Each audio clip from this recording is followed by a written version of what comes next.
Hey everyone.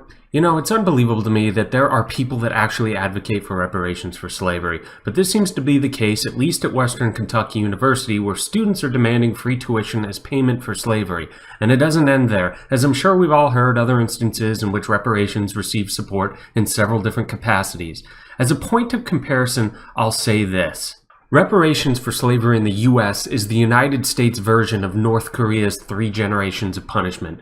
For those of you who are unfamiliar with the 3 generations rule in North Korea, it's a punishment reserved for many crimes, most of which are political crimes or crimes against the state. If you're given 3 generations of punishment, your sanctioning is exactly that. You, your children, and your grandchildren, 3 generations, will be imprisoned whether or not they are already born and whether or not they were guilty of anything. Most of the time they're not. Or maybe we should say all the time they're not, because the crimes that are supposedly committed are ridiculous, generally.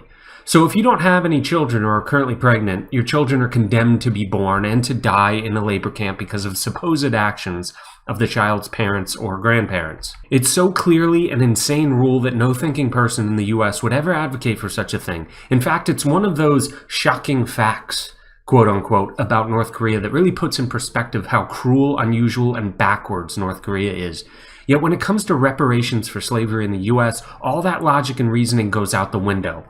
Ancestors of a few white Americans alive today committed heinous acts, so typical SJW logic dictates that rewards must be given to people today to retroactively resolve a tragedy that occurred more than a century ago. And not only that, the heinous acts of slavery was never even perpetrated against the person receiving this free tuition. The same reasoning that reduces the North Korean 3-generation punishment to rubble is the same line of reasoning that reveals how absurd reparations are. If a crime is committed, rewards and punishments should be allocated to those directly involved in the issue. It should be self-evident that your grandchildren should not be rewarded in the year 2156 because of a harmful act perpetrated against you in 2017. The fact that this isn't glaring to those who support reparations only shows their weak ability in critical thinking. Not to mention that it's a well-known fact that most African Americans in the United States today do not have ancestors that were victims of slavery. And what kind of accounting are we going to do with this? Are we going to look into the family history of every single African American student and make sure that they're paid? And does the length of time or the severity of the slavery translate into a different amount of free tuition given to the student? How exactly do they plan on doing this? I don't think that any social justice warrior has an answer to these questions because they can't be that serious about this.